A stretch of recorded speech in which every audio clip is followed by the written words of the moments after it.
Por favor,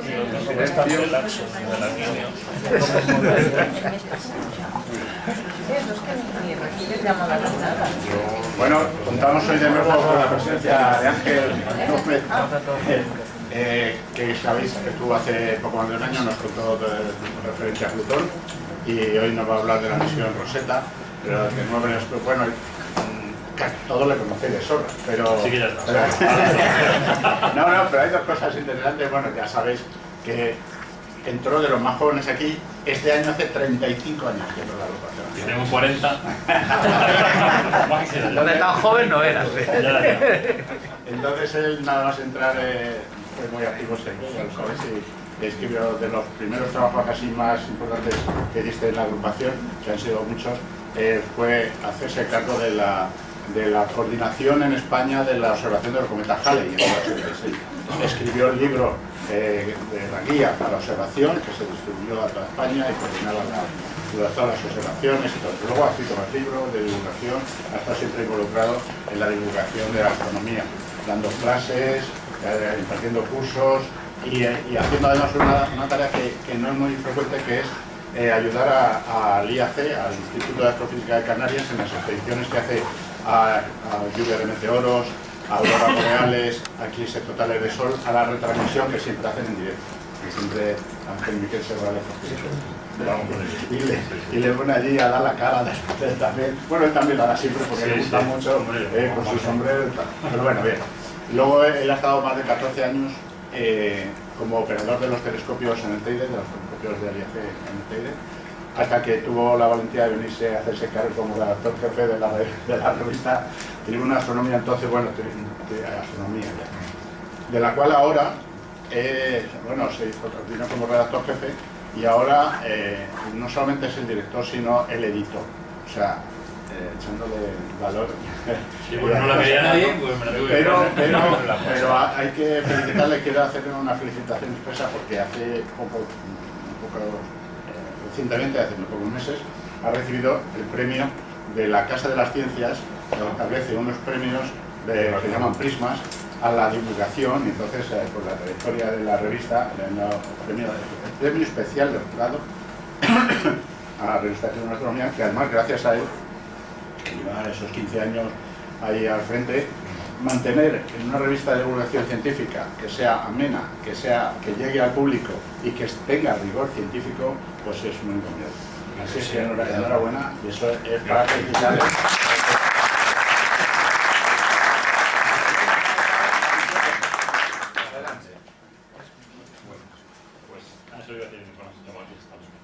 Vale, pues no, muchas gracias a todos por estar aquí, sobre todo en un día como hoy que tenemos el fútbol, ¿no? Pero bueno, doble mérito, o sea, los que estáis aquí son los buenos, los que vale.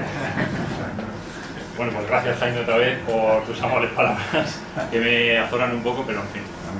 Bueno, hoy lo que vamos a... ¿Tú eres entonces el dueño de lo que antes era Tribuna de Astronomía? Sí, señor. Que se juega la pasta. El dueño. Joder, que saltas pegado.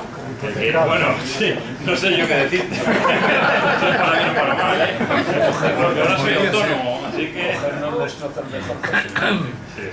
Ya no está aquel que era... No, nada. ¿Desapareció? Sí.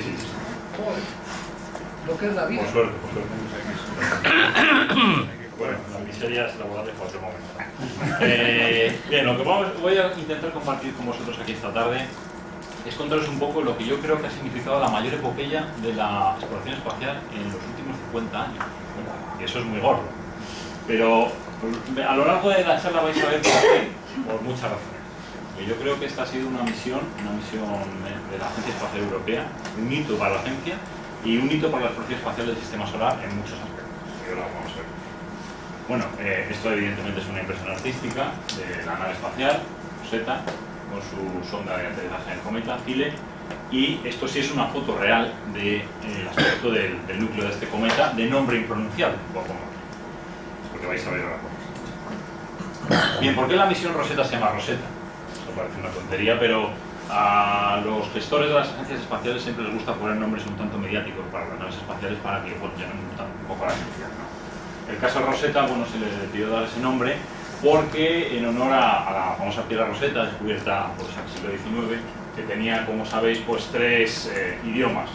Es un mismo texto de orden legal, me parece, que estaba puesto en jeroglíficos y en griego. Y gracias a eso se pudo traducir los jeroglíficos. Pues a partir de ahí estableció una analogía con la piedra Rosetta. Se dijo, bueno, pues esta misión que pretende descubrir los misterios del sistema solar o el origen del sistema solar a partir del estudio de un cometa, un núcleo cometario, pues vamos a llamar a la misión Rosetta. El cometa es nombre impronunciable. ¿La luz dónde está? Delante.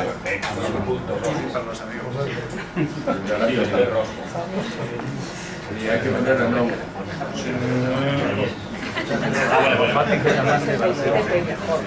Bueno, así os ha dado tiempo para leerlo, ¿no? El número del cometa, el número de clasificación, 67P, porque es un cometa periódico, tarda unos 6 años y medio en dar la vuelta alrededor del Sol. Churyumov-Gerasimenko. Esta es la foto del descubrimiento, fue descubierto por 2 astrónomos entonces soviéticos, en el año 69. Hoy en día ucraniano, él fallecido ya, y tayika ella. Y esta es una de las fotos del descubrimiento, la que se ve este débil lucecita aquí que cambia de posición en las fotos, ¿no? Como veis, demostrando el movimiento del planeta. El descubrimiento de Churyumov-Gerasimenko es interesante porque aquí vemos una foto de los descubridores, Klim Churyumov y Svetlana Gerasimenko, como os digo, con un telescopio de 50 centímetros en el observatorio de Alma-Ata en Kazajistán. Pues estaban haciendo una campaña de búsqueda, sobre todo Svetlana, de cometas periódicos reconocidos, como por ejemplo, y en concreto lo que estaban buscando, el cometa Comas Solar, cometa descubierto por el astrónomo catalán a principios del siglo XX. Y en las placas que hizo para fotografiar la cometa Comas Solar, pues una de las placas, es esta de aquí, pues descubrió una manchita que en principio se pensaba que era Comas Solar. Pero luego, al hacer un nuevo estudio del movimiento del cometa, se dio cuenta que no coincidía con las influencias previstas de Comas Solar y por lo tanto, pues dedujo que era un cometa nuevo. Se ha descubierto en pareja, tanto por Gerasimenko como por Churyumov, pues recibió el nombre dichoso e impronunciable de Churyumov-Gerasimenko. Casi todo el mundo conoce el cometa como 67P, es un número de catálogo, pero más sencillo conocerlo de ese modo, o familiarmente pues a veces se le denomina como Chury, para que sea más fácil. El señor Churyumov, fotografiado en el momento en el que la sonda Rosetta estaba haciendo su inserción orbital en torno al núcleo cometario. Es un momento, yo creo que emocionante para él. ¿Quién ni le iba a decir a este señor, un astrónomo que estaba haciendo su tesis doctoral en el año 69, que 40 años después una nave espacial iba a acercar al cometa que le había descubierto? Supongo que debe ser muy emocionante para él. Este señor falleció el año pasado, en octubre, pero Gerasimenko todavía sigue viviendo y coleando, y aquí está con un modelo del núcleo cometario en la Agencia Espacial Europea, cuando estaban haciendo precisamente la presentación de la misión, los primeros resultados de la misión. Este modelo es todavía un poco tosco. Aquí con el puntito verde se señala el punto de aterrizaje en que pretendía descender. Bueno, esto es un esquema más o menos de cómo es la sonda. Rosetta es una sonda que, la misión Rosetta en general, costó aproximadamente unos 1.300 millones de euros, lo cual para una misión espacial europea es bastante caro. Es un cornerstone de las del Horizonte 2000, del proyecto Horizonte 2000, y tuvo ese coste bastante elevado, pero el rendimiento científico que le ha sacado de esta misión es extraordinario. Además es que ahora solamente están empezando a salir los primeros resultados. Muy probablemente todo el tesoro de datos que considera Rosetta pues, se estará analizando durante muchos años, décadas. La sonda aproximadamente tenía un tamaño de unos 3 metros por 2 metros, bastante grandecita, con paneles solares, pesaba del orden de unos 3.000 kilos, de los cuales más de la mitad eran combustible para poder hacer inserciones orbitales, las correcciones de trayectoria y demás, y llevaba adosada una pequeña subsonda, Philae, que recibe también un nombre egipcio, es de una isla que hay en el Nilo, donde hay muchos templos dedicados a Isis, siguiendo un poco pues, la tradición de nombrar a Rosetta con ese nombre egipcio, Philae. En esa isla, en Philae, había un obelisco, tenían también 2 textos, uno en griego y otro en jeroglífico, un poco también abundando en esa metáfora de ayudar para la traducción de los misterios de los cometas, ¿no? Esta subsonda pesaba solamente 100 kilos, era un poco más grande que una lavadora mediana, y es la que estaba destinada a aterrizar el núcleo del cometa. Bueno, aquí están señalados un poco los acrónimos de todos los instrumentos que llevaba. Una panoplia de instrumentos muy completos para hacer imagen, estudios espectroscópicos de la composición química de las moléculas alrededor del cometa. La propia Philae llevaba instrumentos para poder analizar in situ el material cometario. En fin, era un conjunto de instrumentos muy complejo y bastante sofisticado. Esta es Philae vista más de cerca. Como veis en la imagen anterior, pues está adosada, pegada a horcajadas de la sonda, mientras iba volando con ella, porque bueno, tiene su medio de propulsión propia, no simplemente cuando Rosetta se acercó al cometa, pues desplegó a Philae, abrió estas patitas y descendió al cometa por la propia gravedad del cometa. Se pretendía que se aterrizase en el núcleo cometario, anclándose con una especie de arpones, que ahora vemos lo que pasó en el núcleo del cometa, y aparte de cámaras y otros instrumentos, pues llevaba una especie de taladro para penetrar en el núcleo del cometa e intentar un poco dilucidar pues, cuál era la dureza de la consistencia del material y la consistencia del mismo. Aquí vemos ya una imagen de Rosetta y Philae en sus etapas finales de montaje en el centro de la Agencia Espacial Europea, donde estaban haciendo pues, su ensamblado final. Aquí veis bueno, un poco lo que es la propia sonda.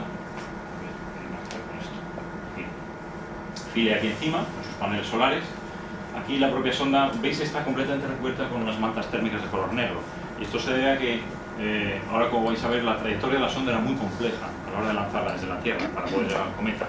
Y tenía que pasar en algunos momentos bastante cerca del Sol. Por tanto, se iba a calentar mucho y necesitaba unos aislantes muy potentes para poderse proteger. Aquí está en concreto colocada la cámara de vacío, donde se colocan las naves espaciales para probarlas en condiciones más o menos reales, parecidas a las que va a tener el vehículo cuando esté en el espacio interplanetario. Otra imagen de la sonda ya adosada a la fase final del cohete que la puso en órbita. Veis las mantas térmicas lo que la protegen. Y Philae aquí colocada encima de la propia sonda. Aquí veis estas especies de sándwiches de láminas que venían a los alrededores. Son los paneles solares de la sonda que están plegados a su alrededor. Aquí están en la prueba de despegue. Fijaos el tamaño. Una vez desplegados, la sonda tenía una longitud de aproximadamente 32 metros, es bastante sustancial. Estos dos paneles solares podían producir, a la distancia a la que la sonda se encontraba del Sol con el cometa, aproximadamente más o menos como unas 3 unidades astronómicas, 3 veces la distancia de la Tierra al Sol, unos 850 vatios. Fijaos que eso no es mucho, por lo menos un microondas en casa consume más. Pues esto podría dar suficiente para poder alimentar toda la sonda del planeta. El hecho de utilizarse paneles solares es porque Europa, la Agencia Espacial Europea, no dispone de tecnología ni ganas de usar generadores termoeléctricos de radioisótopos, por lo cual, como tienen muy dominado la tecnología de paneles solares, es lo que se utilizaron.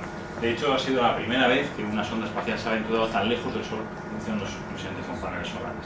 De hecho, ha llegado a alejarse a una distancia casi tan lejos como Júpiter del Sol, en sus órbitas alrededor del Sol para interceptar al cometa, y llegó a suministrar energía de una manera más o menos estable, ¿no? Por lo cual pues es un sistema que funciona bien. De hecho, casi todas las sondas espaciales que se están haciendo ahora, que viajan al sistema solar externo, hablo pues Júpiter, pues funcionan con paneles solares. Juno, por ejemplo, que está en órbita alrededor de Júpiter, va con paneles solares, y futuras misiones a Júpiter de la agencia y de la NASA también, pues como JUICE o Europa Clipper, también van a ir con paneles solares. Bueno, en un principio Rosetta estaba pensado que visitase otro cometa, no Churyumov-Gerasimenko. Estaba pensado que fuese al cometa Virtanen.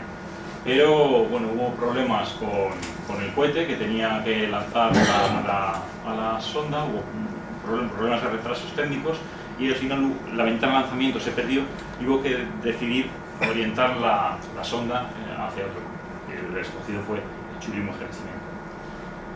El cohete era un Ariane 5, muy potente, el cohete más potente en funcionamiento de la Agencia Espacial Europea.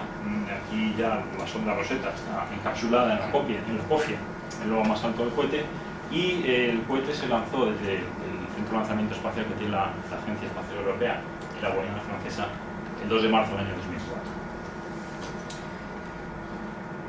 Bueno, la sonda pues hizo un viaje interplanetario muy largo a lo largo de todo el sistema solar, teniendo asistencias gravitatorias con planetas como la Tierra o Marte, para poder recibir impulso adicional y poderse encontrar con el cometa.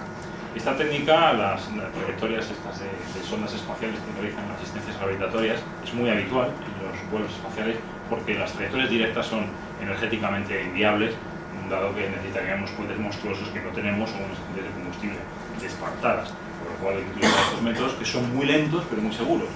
Desde que la sonda despegó en marzo de 2004 hasta que llegó el cometa, en agosto de 2014, solo les echan la cuenta, pasaron 10 años. Pero bueno, y durante gran parte de ese tiempo, para evitar el desgaste de los componentes electrónicos de la sonda y bueno, para minimizar los riesgos de tener las cosas en funcionamiento, en concreto durante más de 31 meses, desde el año 2011 a 2014, pues la sonda Rosetta y Philae estuvieron dormiditas, como pone este dibujo, ¿no? De hibernación, que se denomina, para evitar pues eso, los desgastes y los problemas que puedan haber. Fue bastante emocionante el 20 de enero de 2014 cuando se decidió despertar a la sonda. Bueno, se decidió, no, ya estaba pensado, ¿no? Solamente tenía en funcionamiento el ordenador de a bordo y los temporizadores, o el reloj que marcaba el tiempo, ¿no? Y bueno, pues la sonda se despertó, se orientó hacia la Tierra y se comunicó diciendo que estaba bien y que se despertara después de 31 meses para poder empezar su trabajo. La Agencia Espacial Europea aquí hizo un trabajo muy bonito de difusión de la misión con estos dibujitos, ¿no? Hay vídeos que los podéis consultar en la web de la propia Rosetta, desde el principio de la misión hasta el final, incluso con un recopilatorio, el que cuenta con tipo cómic, de una manera muy sencilla pero muy rigurosa, pues cómo fue transcurriendo toda la misión y todos los principales hitos que han conseguido. Ahí es un punto a favor de la agencia. Hay otro punto negativo que no. Bueno, la trayectoria orbital de estas asistencias gravitatorias es bastante compleja, ¿no? Despegó en marzo de 2004, hizo varios sobrevuelos a planetas del sistema solar, como 3 a la Tierra en el año 2005, 2007 y 2009, uno a Marte en 2007. Por el camino, pues aprovechando que cruzaba el cinturón de asteroides, pues tuvo 2 sobrevuelos a un par de asteroides, que lo veremos muy rápidamente, y ya por fin, después del largo periodo de hibernación de 31 meses, después del último sobrevuelo, pues se encontró con el cometa en agosto de 2014.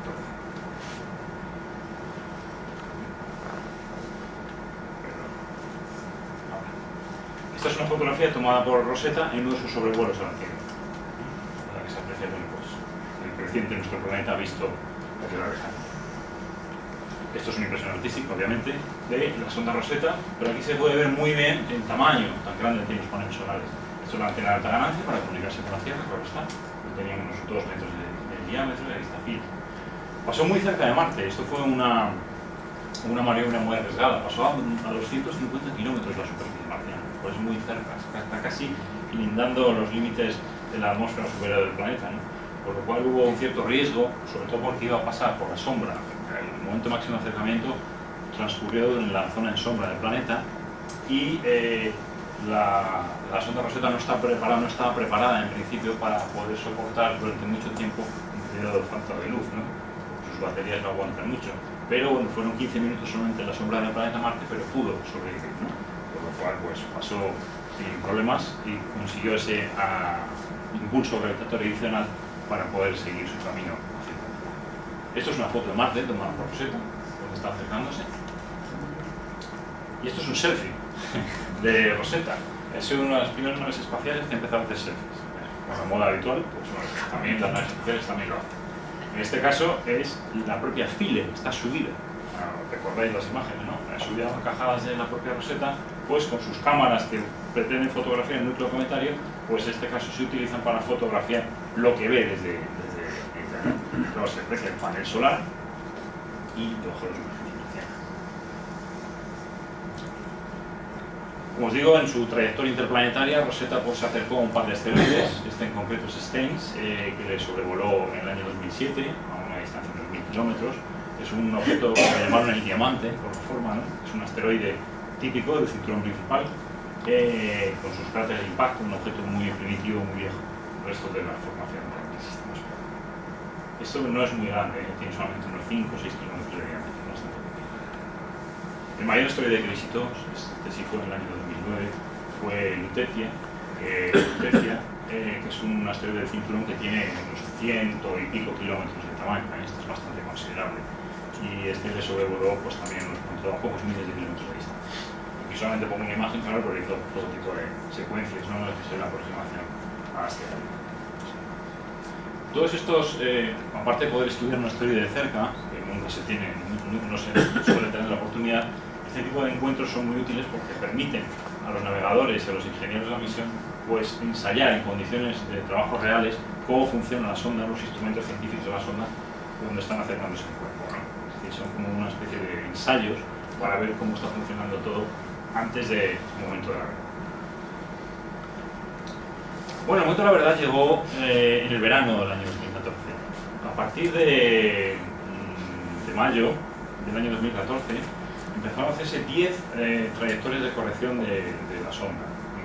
A medida que se iba acercando el cometa, pues las cámaras de la sonda iban observando el cometa cada vez más de cerca, iban refinando su posición, porque desde la Tierra uno puede conseguir observaciones del cometa con una precisión aproximada de 100 kilómetros en el espacio, lo cual es muy bueno, pero no lo suficiente para poder colocar un objeto en órbita alrededor del cometa, en una órbita muy cercana. Por lo tanto, pues a medida que se iba acercando al cometa, se hacían estas observaciones y se hicieron, como les digo, hasta 10 maniobras de corrección de trayectoria hasta poder acercarse al cometa lo más posible. Cuando estaba a aproximadamente 1 millón de kilómetros de distancia del cometa, las cámaras de larga distancia focal de la sonda, OSIRIS, pues llegaron a poder discernir ya el perfil del núcleo cometario. Y este fue una de las mayores sorpresas de la misión, porque todo el mundo, incluso las observaciones más detalladas del cometa que se han hecho con el telescopio espacial Hubble, mostraron una especie de núcleo, pues, más o menos patatoide, ¿no? Como son casi todos los asteroides, una forma amorfa, pero bueno, pues compacto, ¿no? ¿Cuál no fue la sorpresa cuando se dieron cuenta, como dijeron los propios ingenieros de la ESA, que lo que habían descubierto no era el cometa, sino un patito de goma? Porque por la forma que veis, pues, algunos no dijeron que se parecía a un patito de goma. Básicamente porque consta de dos cuerpos, un lóbulo mayor y un lóbulo menor adosados, una especie de cuello, y el cometa, aquí vemos una secuencia de imágenes, va rotando más o menos sobre el cuello, por decirlo de alguna manera. Gira sobre sí mismo cada 12 horas, más o menos, y lo que es el cometa, el núcleo cometario, tiene un diámetro aproximadamente de 6 kilómetros. El lóbulo mayor tiene unos 4 kilómetros de tamaño y el menor unos 2. Bueno. Esta es una de las navegadoras de la misión, son los ingenieros que se dedican a realizar las trayectorias, diseñar las trayectorias y las correcciones de trayectoria de las naves espaciales. Y aquí tienen en la mano un modelo, el modelo más preciso que se tenía del cometa Churyumov-Gerasimenko, producido a partir de las observaciones de Hubble, y en su mano izquierda lo que tiene es el modelo real del núcleo cometario. ¿Qué pasa con esto? Bueno, pues cuando uno asume que un objeto tiene este tamaño, su campo gravitatorio también tiene una forma determinada. Cuando el objeto en realidad tiene ese otro tamaño y esa otra forma, sobre todo, los campos gravitatorios son distintos. Por lo tanto, las trayectorias de aproximación al núcleo son muy diferentes. Es más complicado poder hacer las maniobras de lo que se pensaba. Pero bueno, la variedad está justo, ¿no? Y fue lo interesante. Lo más curioso que empezaron a pensar los geólogos planetarios, los astrónomos, fue que el Churyumov-Gerasimenko, al constar de dos lóbulos, empezaba a parecerse sospechosamente a muchos de los núcleos cometarios que han sido visitados por naves espaciales. Esta misión tiene la particularidad, uno de los hitos que os he comentado antes, de que va a ser la primera que se va a colocar en órbita en torno al núcleo cometario. Todos los otros núcleos cometarios que se han visitado por naves espaciales han sido sobrevuelos cercanos, ha pasado la nave cerca durante un rato y luego se ha ido, pero no ha llegado a ver más. En cambio, Rosetta pues, se ha podido colocar en órbita.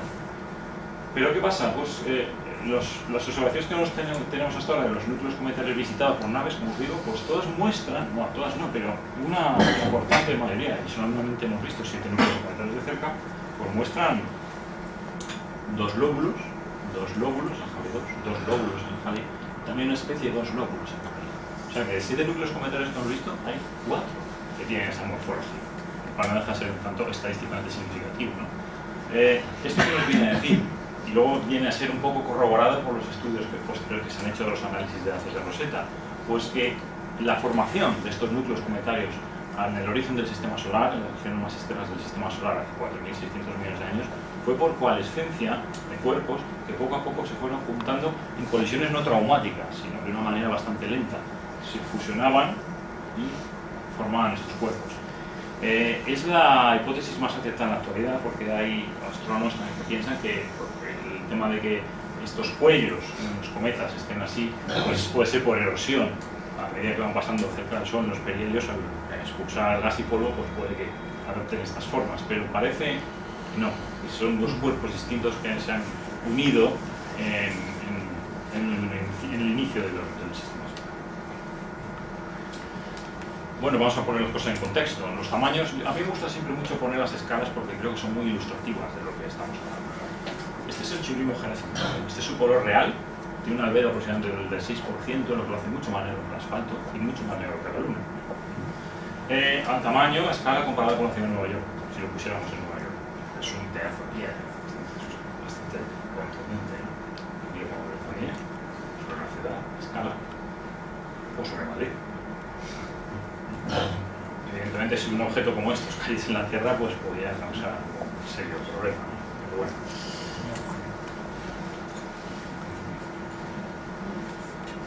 Esto evidentemente es una composición artística. No hay ningún avión que haya llegado al cometa, pero bueno, también nos da una idea de cuáles son las dimensiones de lo que estamos hablando. Es una montaña grande, tan grande como el Kilimanjaro, ¿no? 6 kilómetros de altura y un volumen bastante importante, aunque su densidad es muy baja. Las medidas realizadas por Rosetta y por Philae arrojan una densidad que es la mitad de la del agua, es decir, que un hipotético océano gigantesco pues, el cometa afectaría con un corcho. Por lo cual es muy poco denso y muy poroso. Además, los estudios hechos por Rosetta han corroborado el modelo que se pensaba de los cometas. No lo han corroborado, lo han alterado. En un principio, a los años 50, 60 del siglo pasado, pues empezó a desarrollarse el modelo del núcleo cometario como la famosa bola de nieve sucia, ¿no? Un núcleo de hielo pues, con parches de polvo que al pasar cerca del Sol pues, bueno, pues se calentaba, sublimaba estos hielos y creaba esa atmósfera exterior del cometa, ¿no? La coma, bola, etc. Bueno, lo hemos visto, al menos en el caso del churimo genesimitado, que no es así. No es una bola de nieve sucia, sino una bola de polvo con algo de nieve. O sea que es completamente opuesto. Hay una enorme cantidad de polvo y tiene parches de hielo, ¿no? Pero está cubierto por una capa de polvo muy densa, como ahora vais a ver en algunas de las imágenes. Otro selfie de Rosetta, en este momento ya cuando estaba muy cerca del cometa. Aquí veis el panel solar también y aquí bueno, pues asoma un poco el núcleo bilobulado del cometa, con algo de actividad ya. Es una imagen tomada, bueno, como ya se ve, propia inserción orbital de Rosetta en el verano del año 2014, y aquí está a una distancia de unos pocos cientos de kilómetros de cometa, nada más. El centro de control de Rosetta en Darmstadt, en Alemania, que es donde se controla toda la misión. Es un centro muy típico, con la gente trabajando 24 horas del día, los 365 días del año. Este señor es Mark Taylor, uno de los científicos de Rosetta, inglés él, y esta foto la tomó mi antiguo jefe, Mark Bickfeld, cuando trabajaba en la empresa esta de Teatar, que fue la que se hizo cargo de la revista durante 3 años. Pues él estuvo en Alemania, en el SOC, en Darmstadt, cuando se hizo la presentación de la llegada de Rosetta al cometa, ¿no? Y este caballero, pues fijaros que tiene tatuado todo, ¿no? Pero entre las cosas que se tatuó en el muslo, pues es la misión Rosetta, ¿no? Que se ve la sonda con Philae aterrizando en el cometa, ¿no? Esto es en noviembre de 2014, esto se fue aquí en Madrid, en el SAC, el Centro Europeo de Astronomía Espacial, que está aquí cerquita, en Villafranca del Castillo, donde se reciben los datos científicos de todas las misiones de la Agencia Espacial. Pues en el momento en el que la sonda Philae descendió sobre el núcleo del cometa, el 12 de noviembre de 2014. Todos estos señores de aquí son ingenieros de trayectoria, navegadores, como se les llaman a la de la agencia, españoles todos, que participaron muy activamente en el diseño de las trayectorias finales de acercamiento de la sonda Rosetta al cometa para poder desplegar con éxito el Philae en el núcleo cometario. Pensad que todo esto es muy complicado de hacer, porque estamos hablando de un objeto tan pequeño como un núcleo cometario a 800 millones de kilómetros del Sol, con un retardo en las comunicaciones de más de 1 hora y la que tienes que acertar en el momento justo, ¿no? O sea que es todo esto bastante complejo. Y aquí estábamos un poco expectantes cuando estaba esperándose a recibir la confirmación de que Philae efectivamente había sido desprendido de la sonda Rosetta y descendía ya hacia el cometa, ¿no? Aquí es en Alemania, Andrea Comazzo, el director de navegación de la misión, pues siendo felicitado por otros colegas cuando recientes se recibió la confirmación de que Philae había aterrizado en el núcleo. En el centro de control de uno de los instrumentos de Philae en Francia, pues lo mismo, también se pusieron muy contentos, con las camisetas conmemorativas de juego, ¿no? Philae Touchdown, aterrizaje, ¿no? Y con el logo del cometa 67P. Fue un aterrizaje un tanto agridulce, porque, bueno, pues se detectó que había aterrizado, pero luego empezaron a ocurrir cosas, ¿no? Es una impresión artística de cuando Philae se desprende de la sonda madre de Rosetta. Esto es una foto del lóbulo superior del cometa, en el que se señalaba más o menos el punto previsto de aterrizaje de Philae. Eligió una zona que ofrecía garantías de seguridad en cuanto a ser bastante plana y con polvo, no muy accidentada como estas rocas por aquí, claro está, para poder asegurar que bueno, la sonda se posaba de la manera más tranquila y cómoda posible. Esto sí es una imagen real. Es una imagen real tomada por Rosetta cuando Philae se había desprendido ya. Esta imagen, además me acuerdo cuando la pusieron en el ESAC, llegó de Rosetta, pues todos los ingenieros se pusieron muy contentos porque ven que efectivamente Philae había desplegado sus patas. Ya sabéis que iba subida a lomos de Rosetta, iba toda plegada, ¿no? Ha desplegado sus patas, sus antenas, sus instrumentos, está lista para el combate. Tiene empezado ya a descender. Desde que se soltó el cometa a una altura de 25 kilómetros sobre el núcleo cometario, hasta que llegó, tardó 7 horas en caer. Y fue simplemente por gravedad. Por eso os digo que la navegación era muy importante, había que ajustar muy bien la trayectoria de Rosetta. Se tenía que colocar en trayectoria de colisión con el núcleo cometario, ojo, para ir como si fuese a chocar con él, soltar a Philae para que siguiese cayendo en dirección al cometa y modificar su trayectoria para no chocar con el núcleo del cometa, claro está, porque si no, pues hubiera sido un desastre. Pero bueno, poco después de soltarla, pues ya modificó su trayectoria y se colocó en una órbita segura alrededor del cometa. Otra imagen de Rosetta, en la que este puntito luminoso es Philae, ya mucho más lejano, siguiéndose acercándose al núcleo cometario. Esto ya es una imagen del núcleo cometario tomada por Philae. Aquí se parte de la estructura de la propia sonda. Esto es cuando estaba cayendo ya hacia el núcleo cometario. Os digo, pues tardó como unas 7 horas en llegar. Aquí se ve la zona más o menos llana donde era su objetivo. Bueno, se supone que iba a pasar esto. Es decir, con sus patitas desplegadas, iba a caer. Como la gravedad del núcleo del Churyumov Gerasimenko, al ser tan poroso y tan poco denso y tan poco masivo, son 10 elevado a 13 kilos, es poco masivo, pues es el orden de la 10.000ª parte de la gravedad de la Tierra. Eso es muy poco. Y la sonda caía aproximadamente unos 3-4 kilómetros por hora. Nada, es poco más o menos que la velocidad de ir andando, ¿no? Pero ¿qué ocurrió con el sistema? Bueno, pues se preveía que aquí en la parte de arriba tenía un pequeño depósito de gas que al detectar los sensores que tocaba la superficie impulsaba para hacer una especie de acción-reacción de bajar para abajo y presionarse más sobre el núcleo cometario. Y además, en cada una de las patas tiene un sistema de arpones para poder engancharse. Pero pues, no funcionó como debía. Esta es una de las últimas imágenes de Philae tomadas justo antes del aterrizaje en el primer punto. Esto está a una distancia de unos escasos metros sobre la superficie del cometa. Creo que está a apenas 100 metros de altura. Y bueno, pues el sitio es ideal, ¿no? In situ, no tiene ningún problema, bien iluminado para que la sonda pueda funcionar con sus paneles solares. Y esto es la foto que se tomó inmediatamente en el momento del contacto. Claro, aquí algo pasa. O sea, se ve todo como movido. ¿Por qué?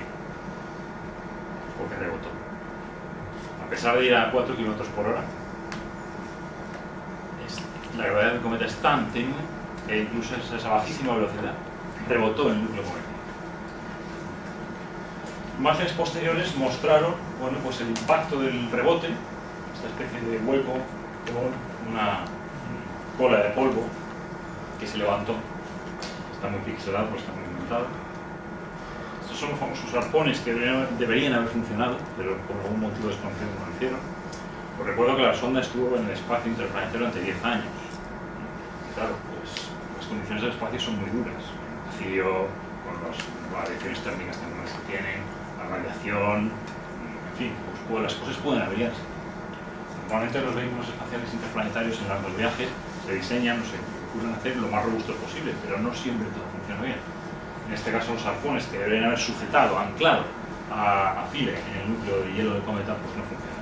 y tampoco funcionó el sistema de impulsión de gas, por lo cual, bueno, pues al no tener ninguno de los dos métodos, pues rebotó. Rebotó tanto que llegó a alcanzar 1 kilómetro de altura sobre el cometa.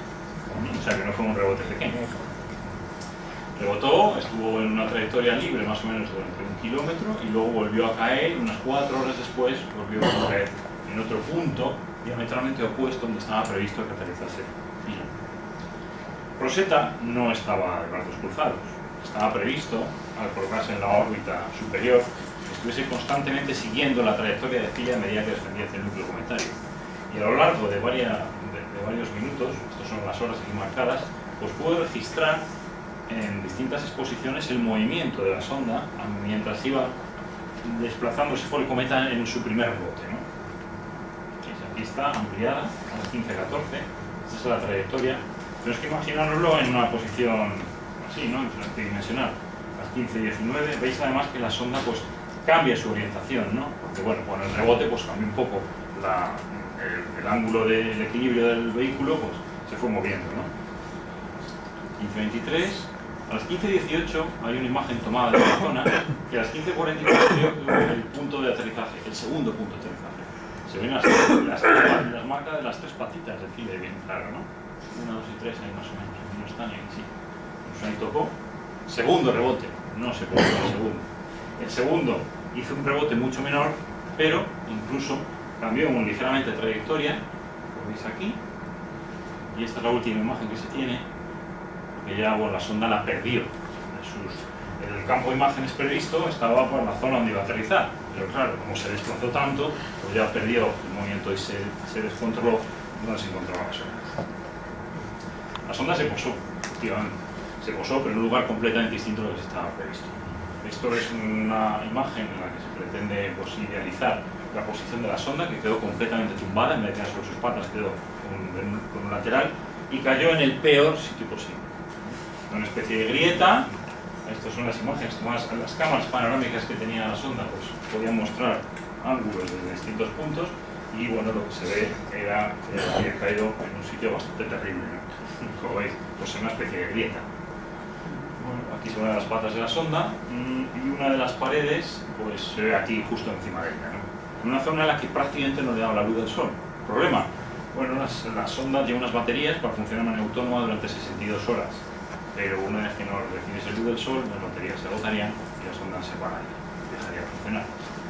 Dejaría de hacer experimentos y dejaría de comunicarse obviamente con la nave Rosetta. Con lo cual, pues esto era un problema importante, ¿no?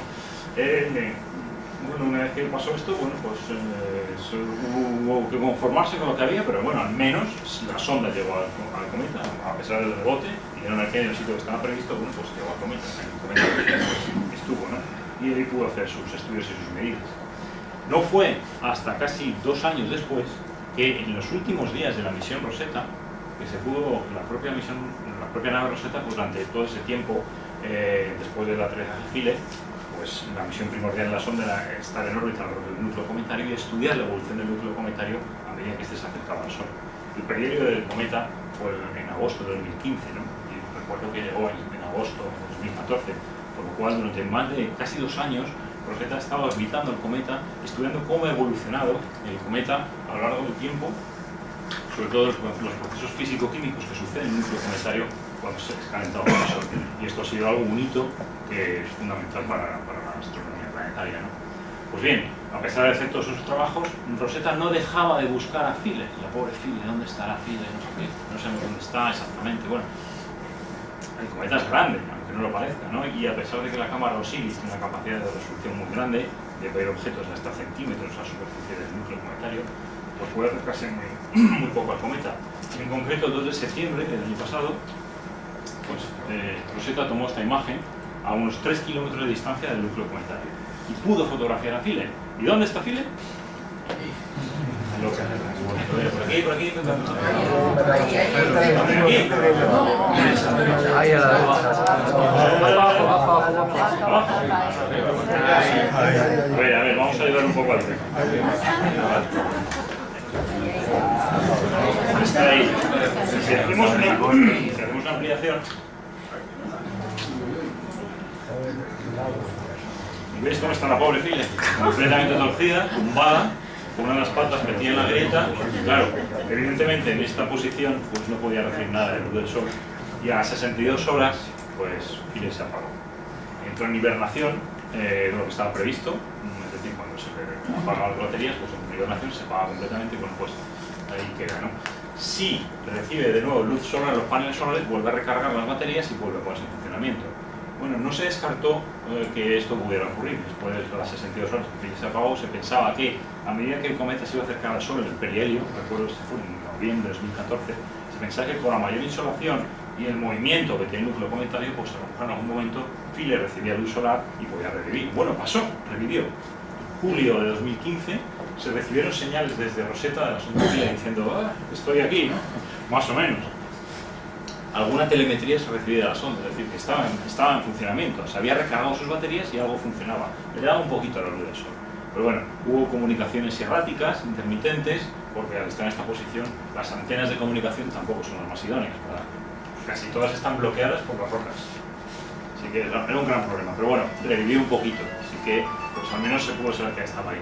Y hasta, ya os digo, pocos días antes de que la sonda acabase su misión, a finales de septiembre del año pasado, pues hizo la fotografía en la que se demostró dónde está Philae.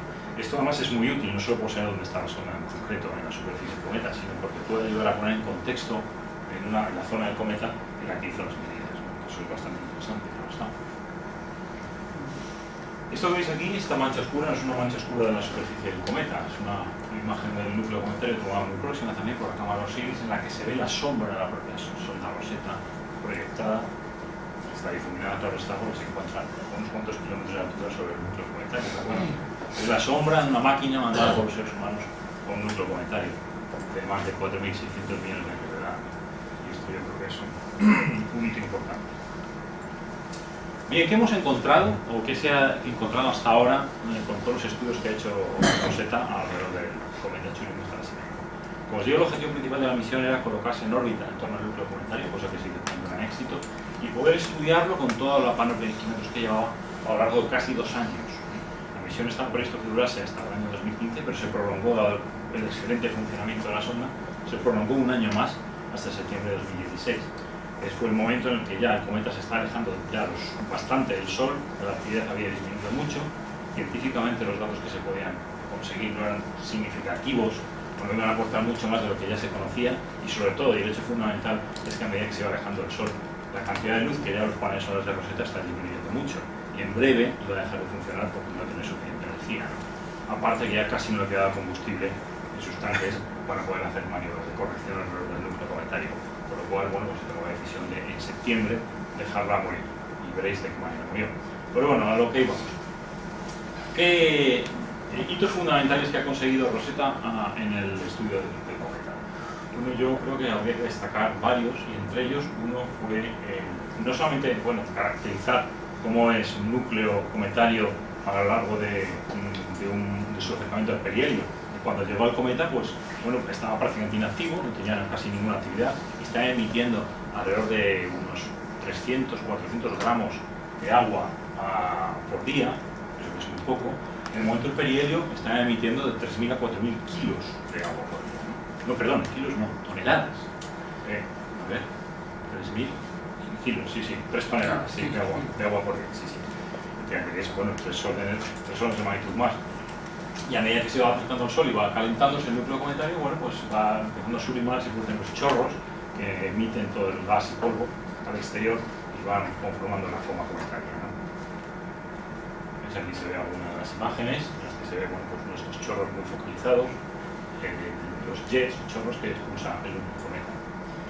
Una de estas cosas que descubrió Rosetta fue, pues, en los análisis que se hace del agua que está en el núcleo cometario, es que la proporción del isótopo de deuterio en la molécula de agua es 3 veces superior a la proporción del isótopo de deuterio que en las moléculas de agua de la Tierra, lo cual vino a demostrar de una manera fehaciente que la famosa hipótesis de que el agua de los océanos de la Tierra proviene de los cometas no es cierta, porque al menos en este caso pues vemos que la función isotópica no tiene nada que ver, el agua de la Tierra en teoría no puede proceder de cometas de corto periodo como el Churyumov-Gerasimenko, sino que más bien lo que se está pensando ahora es que proviene de asteroides. Los asteroides también tienen mucha agua Sabéis que en los periodos iniciales de formación del sistema solar hubo un bombardeo masivo de objetos sobre la Tierra primigenia, que fueron los que aportaron muy probablemente la gran cantidad de agua que posee nuestro planeta, ¿no? En un principio, quiero decir, hace unos años pues, se pensaba que los cometas son una parte importante de este aporte de agua. Hoy en día, gracias a datos de Rosetta, pues se piensa que realmente el mayor aporte de agua debe ser a partir de asteroides, no de cometas de corto periodo como este, ¿no? Otro de los descubrimientos importantes que se hizo Rosetta fue el hallar oxígeno molecular en la atmósfera del cometa. En la coma que se expulsaba alrededor de los momentos de sublimación, pues de todo ese oxígeno molecular. ¿Por qué es esto relevante? Pues porque el oxígeno molecular es altamente reactivo y es algo que se disocia con mucha facilidad. Por lo cual, los astrónomos piensan que el hecho de que un cometa como Churyumov Gerasimenko tenga oxígeno molecular significa que en los orígenes de la formación del sistema solar, pues estos objetos provienen de esos momentos, son objetos muy primitivos, pues había una gran cantidad de oxígeno. Y todavía no se sabe muy bien a qué se puede deber. Hay algunos que lanzan hipótesis como que puede ser debido a que la nube primigenia que dio origen a la formación del sistema solar tiene una gran cantidad de oxígeno molecular. O hay otros que piensan que una parte importante de ese oxígeno molecular es originado durante la formación del cometa, ¿no? Pero bueno, todavía son datos que no se conocen muy bien. Aquí veis otra imagen muy bonita, esta está sobreexpuesta, en la que se ven muy bien los chorros de actividad del núcleo cometario a medida que está en su perihelio, ¿no? Son imágenes realmente espectaculares, el núcleo de este cometa, ¿no? Y vemos el lóbulo principal, aquí es donde, la zona donde estaba previsto que detectase Philae, era por aquí y realmente cayó en esta especie de grietas por aquí. ¿Veis? Vale, con más actividad. En todas estas imágenes, por cierto, los puntitos luminosos que aparecen no son estrellas, son partículas de polvo emitidas por el cometa que se ven en la imagen, ¿no? La zona de los acantilados de Azor, que están aquí, pues es muy espectacular, pues mide unos 900 metros de altura, son unos acantilados enormes, ¿no? Y es la zona que une los dos lóbulos cometarios, el mayor y el menor. A la hora de dar nomenclatura a los objetos, a las estructuras geográficas del cometa, a los accidentes que tiene, pues se decidió un poco siguiendo la tónica de Rosetta, Philae, todo el mundo egipcio y tal, ¿no? Pues a los accidentes geográficos del lóbulo mayor recibieron nombres de dioses relacionados con la mitología egipcia, y los del lóbulo menor nombres de diosas, también claramente. Al menos es lo que yo he entendido. Otra imagen muy cercana del núcleo cometario. Fijaros además que tiene morfologías muy diversas, ¿no? Con grandes, no son cráteres de impacto, sino que son zonas son depresiones que se hunden y expulsan el material, y zonas con una gran cantidad de polvo, ¿no? Probablemente expulsado por el propio cometa que se deposita sobre algunas de las zonas. Esta imagen es realmente impresionante porque aquí sí que se ven algunas estrellas. Es una imagen con un poco de tiempo de exposición, se ven trazas y se ve el núcleo cometario con sus chorros, la coma y la propia sombra del cometa proyectada en la coma del cometario, ¿no? Es una imagen espectacular, igual que esta otra. A medida que el cometa va rotando sobre sí mismo, recuerda que rota sobre su cuello, así, pues va mostrando alternativamente unas zonas u otras del Sol. Solo imágenes como esta ya mencionaré, la verdad. Veis aquí un poco está marcado, bueno, las distintas zonas geográficas que se delimitaron para los estudios de los geólogos en el núcleo cometario, con todos los nombres de la mitología egipcia. En enero del año antepasado, 2015, pues la revista Science publicó un monográfico sobre los primeros datos conseguidos del cometa, en que bueno, pues resaltaba que la absorción del cometa era una reliquia de los orígenes de la formación del sistema solar. Una de las cosas también interesantes que descubrió Rosetta en sus observaciones fue lo que se llamaban esta especie de pozos, en los que se veían las imágenes de alta resolución. Fijaros que estos son 40 metros, O sea que estos son esta especie de guisantes que por la pared de este pozo pues tienen un tamaño aproximadamente de 1 metro, ¿no? Más o menos.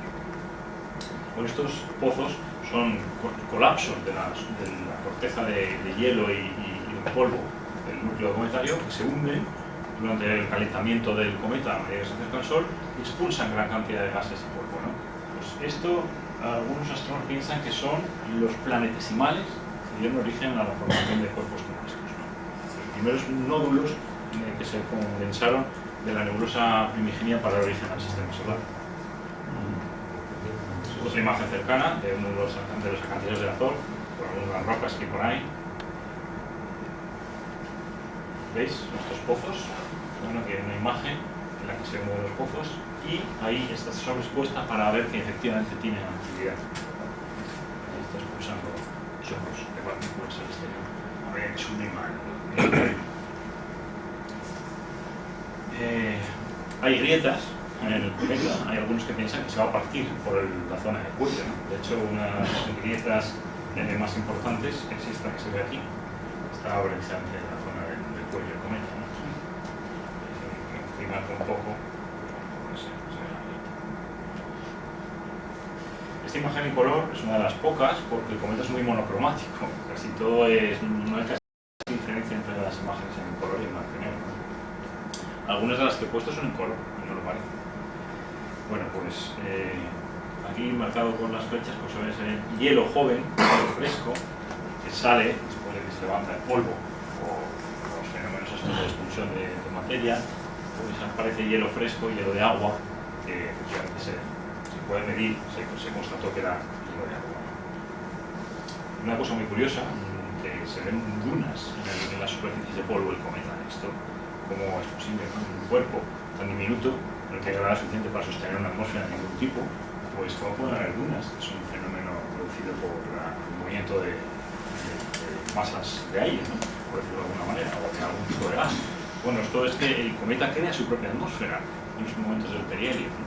Cuando se está acercando al Sol y está en el momento más álgido de emisión de materia, de gases y polvo, pues puede tener la coma a su alrededor tiene la suficiente densidad como para que los chorros de partículas pues, puedan tener la fuerza suficiente para crear estas colas alrededor de las rocas o incluso estas pequeñas dunas en las zonas de polvo más denso. Un fenómeno tremendamente curioso.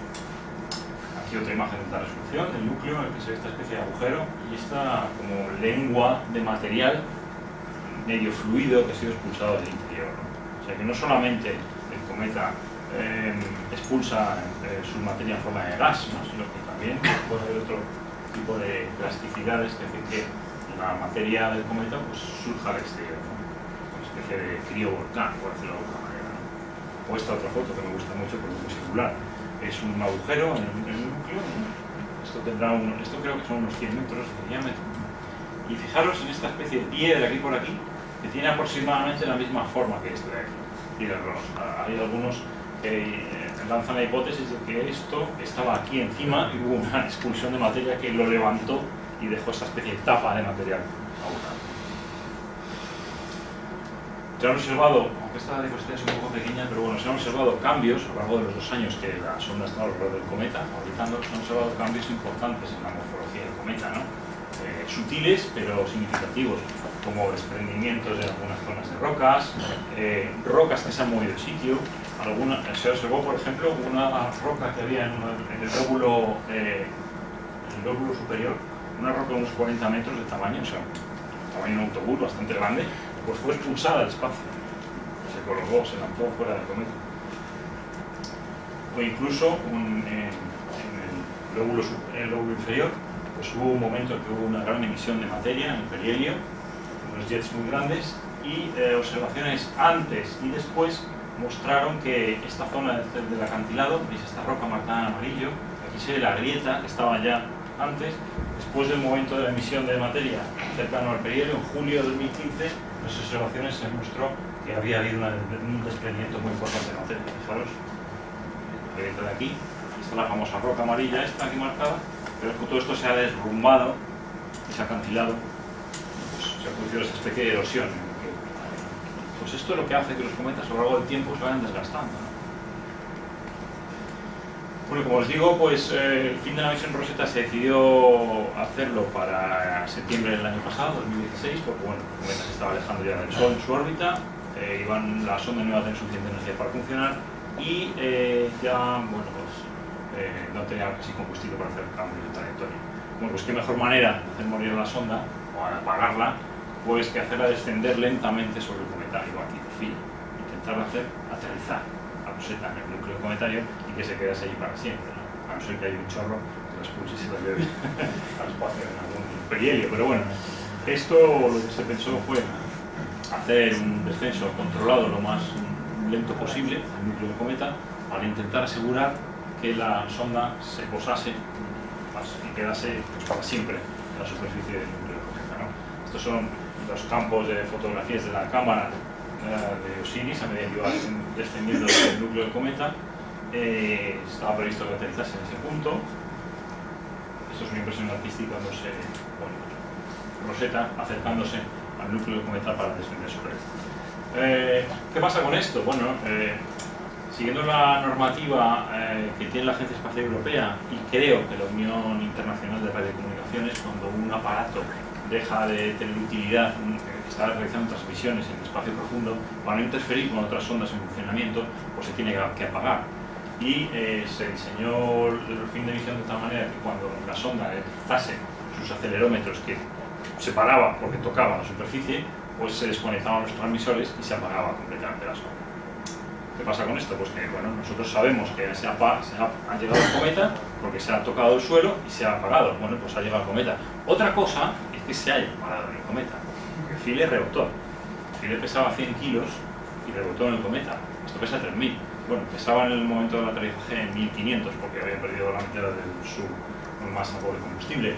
Pero aunque aterrizó un poquito más lento que Philae, a 3 km por hora, media 4, nadie está seguro. Nadie puede estar seguro de que realmente Rosetta esté en la superficie del Churyumov. Igual ha rebotado, pero eso no lo sabremos nunca. A no ser que en un futuro una nave espacial vaya nueva al cometa y vea a ver si Rosetta está donde tiene que estar. Pero bueno, queda ese pequeño misterio, ¿no? La última imagen de Rosetta tomada antes de aterrizar en Churyumov. Esto es una foto del núcleo del cometa tomada a 20 metros de altura, 10 segundos antes de que la sonda se desconectase al apagar el núcleo del cometa. Y esto es la escala, esto es un móvil. Esto tiene 1 metro de tamaño. O sea que la escala es mayor de la realidad. Bueno, pues una superficie rocosa desenfocada porque la cámara no está pensada para ver tan de cerca, ¿no? Es la mejor imagen que se tiene de un núcleo cometario. Y bueno, pues nada más. Espero que os haya sido interesante.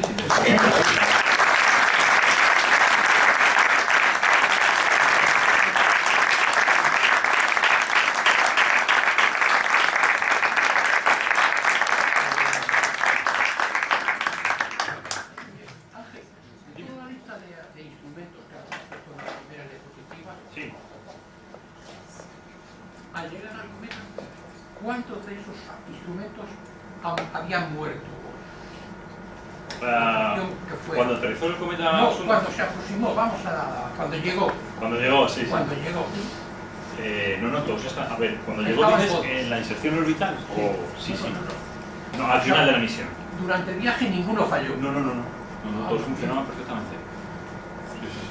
Pero hasta donde yo sé, hubo algún problema con unos instrumentos de medidas de partículas, pero nada que no fuese solventable, ¿vale? O sea que sí. La propia Rosetta llevaba, creo que 12 instrumentos científicos, 165 kilos de masa, y Philae llevaba 9 instrumentos, unos 10 kilos, y todos funcionaron. Bueno, en Philae no funcionaron todos porque debido a que quedó en esa posición tan tumbada y bueno, pues hubo algunos instrumentos que no pueden funcionar bien y además en concreto uno de ellos es el martillo que tenía que taladrar la superficie, pues lo tuvo que hacer de una manera un tanto ortopédica y en vez de golpear la superficie golpeó una de las paredes que tenía al lado, ¿no? Pero aún así pudo hacer ese trabajo y uno de los hechos que constató es que ese material de esa zona del cometa es extremadamente duro. Estaba cubierto con una pequeña capa de polvo, pero luego era muy duro, el martillo no pudo penetrar. La superficie es material duro. Sí, muy duro, al menos en esa parte. Hay zonas de polvo, claramente se ve, como estas zonas tan lisas, que parece ser regolito muy fino. Que no es negro, aunque sea sucio, es más bien rocoso, sí. Pero muy poroso, ¿eh? O sea, como os he comentado antes, la densidad del cometa es muy baja, es de 0,4 el agua. O sea que, y además, bueno, pues gracias a haber estado orbitando el cometa se puede calcular muy bien la masa del núcleo, ¿no? Y se vio que era, pues eso, muy baja y eso, sobre todo muy poroso. poroso. O sea, muy probablemente no tenga huecos en su interior, sino que sea bastante homogéneo, pero es muy poroso.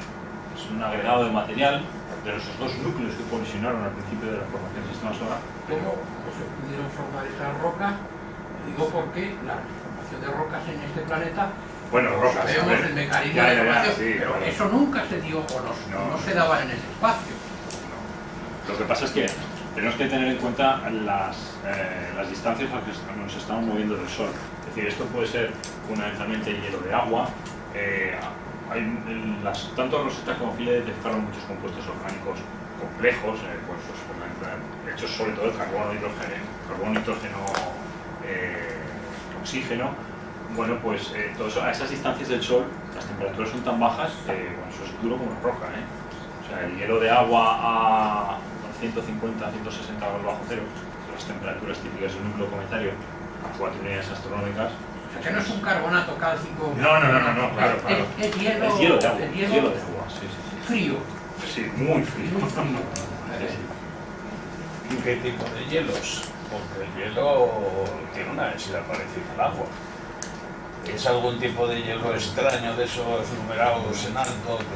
Sí, por lo que sé, no he leído todos los trabajos, son todos los Eso tendría que tener una estructura extrañísima. Sí, hay, ¿cómo lo llaman? Clatratos. Sí, pero los clatratos son esferas, como son unas estructuras químicas extrañas, huecas básicamente. Sí, así claro, por eso es tan poroso y tan poco denso. ¿Quién estaba antes? Tú mismo. Toño, Vale, va por las temperaturas. Sí. ¿Sabes? ¿Tienes datos de la temperatura en PRL? O sea, de la temperatura superficial. Sí, es verdad, eso no lo he comentado. Cuando Rosetta llegó al cometa en agosto de 2014, las temperaturas del núcleo del cometa eran del orden de 150 a 160 grados bajo cero. En perihelio era prácticamente el doble, 80 grados bajo cero. O sea que sí asciende bastante. El perihelio de este cometa no es de los más cercanos al Sol, este estaba a 1,2 unidades astronómicas, casi 1,3, o sea, un poquito más lejos del Sol que la Tierra. Este se llega a alejar en su afelio, en el punto más lejano, está a unas 5 unidades astronómicas, como Júpiter, un poquito más. Pero sí, la temperatura cambia, bueno, pues eso, prácticamente doble. Dos cosas. Me ha sorprendido mucho que las mantas que se protegen a la nave para su paso al Sol fueran negras.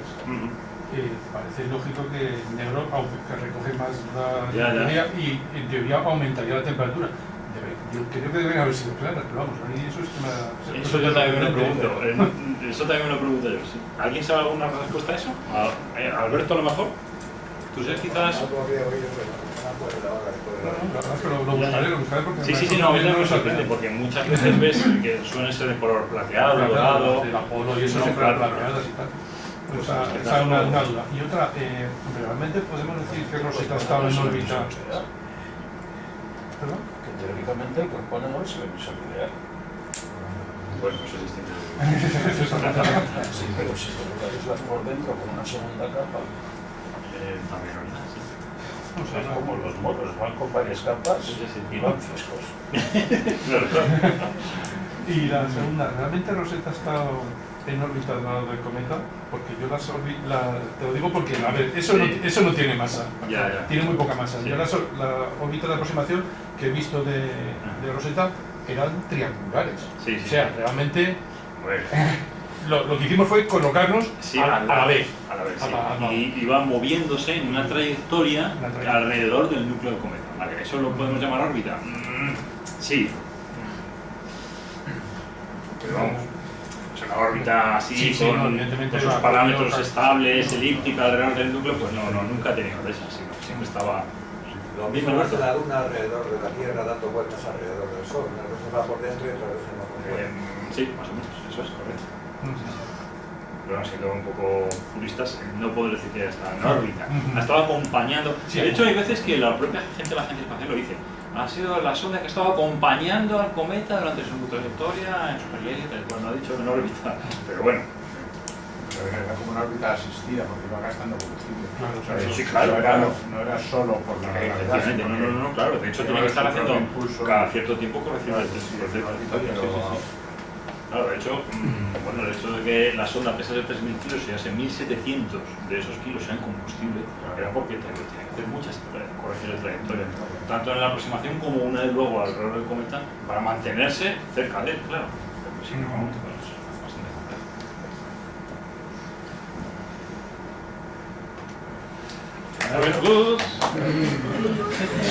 Alberto primero. O, bueno, no sé si...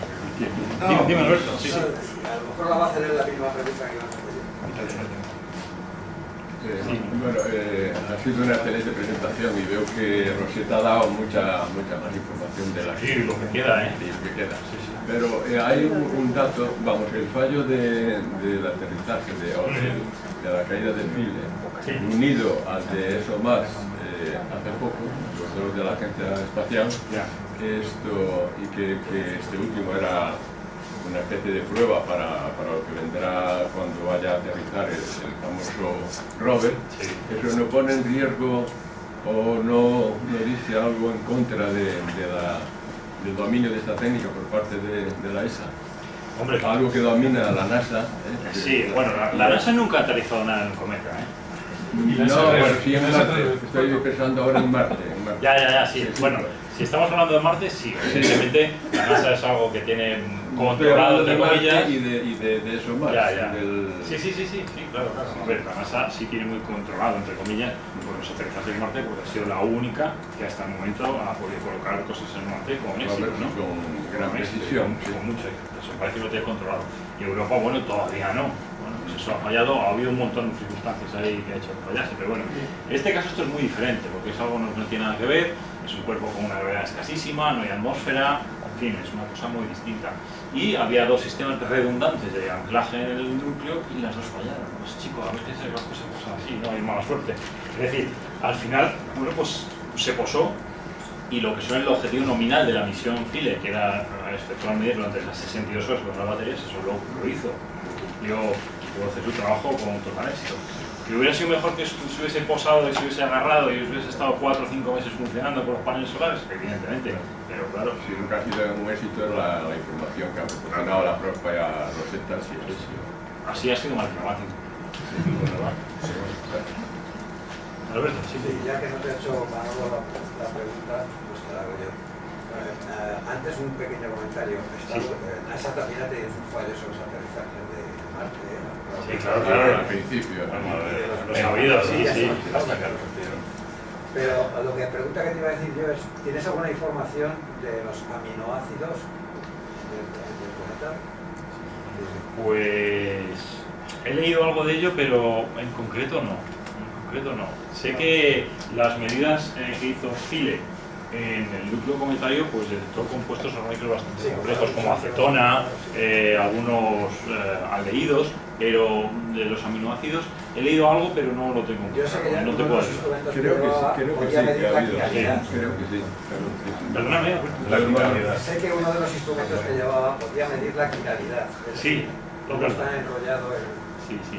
A ver, todavía, es que, aún hay mucho tela que sacar de los datos, O sea, han sido publicados los primeros. Ahora, el año que viene, en 2018, se va a hacer un congreso muy importante en Alemania con más datos de Rosetta, o sea que todavía tiene que seguir saliendo muchas cosas, Aún nos va a dar sorpresa esta misión, Ya se ha muerto la pobre, pero todavía, bueno, probablemente aquí se vaya a sacar material durante muchos años, Primero. Y luego sucedió una cosa el 3 y el 4 de noviembre de 2015, que fue cuando finales de las laboratorias, que quizás conozcas. Antes has dicho que esa hizo una cosa bien y que otra mal, pero la que ha hecho mal no la mencionado. Sí, no me da tiempo. Yo te abundo en la que hizo bien, que es un poco la comunicación mediática que hizo.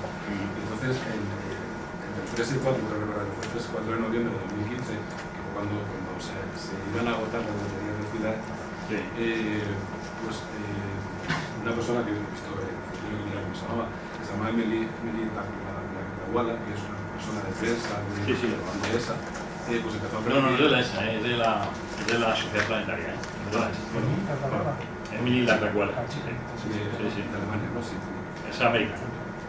Pues esta empezó a transmitir por mucha gente por Twitter, Sí. lo estaba pasando, Sí, sí.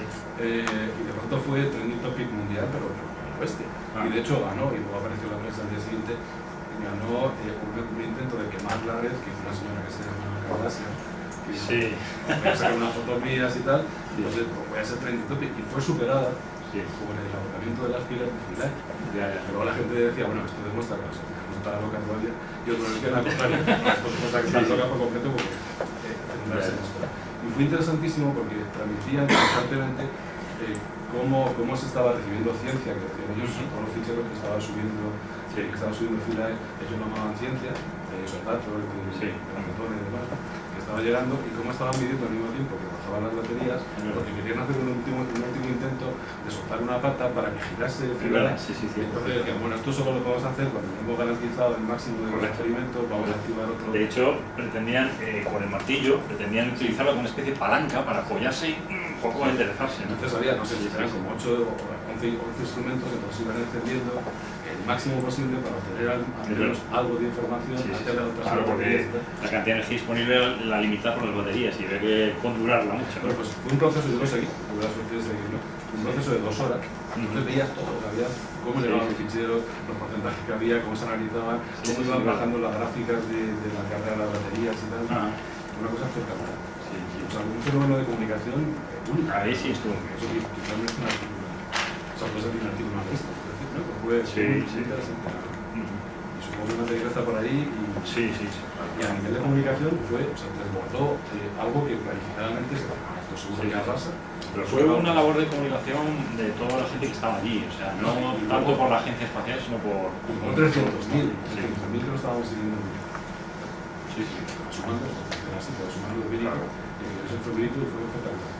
Y entonces, disfrutaba de algo que parecía que era un fracaso, como la... yo tengo clarísimo que fue un gran éxito de la ciencia. Como estaban trabajando al máximo hasta el último voltio de aquello para sacar el máximo.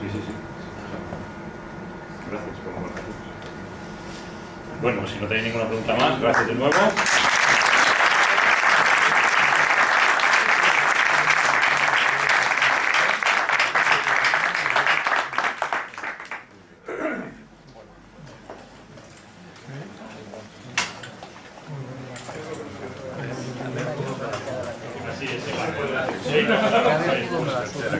No,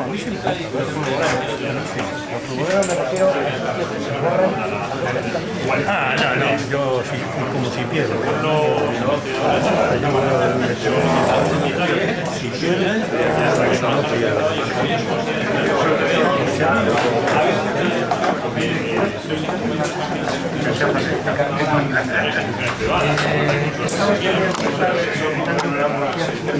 no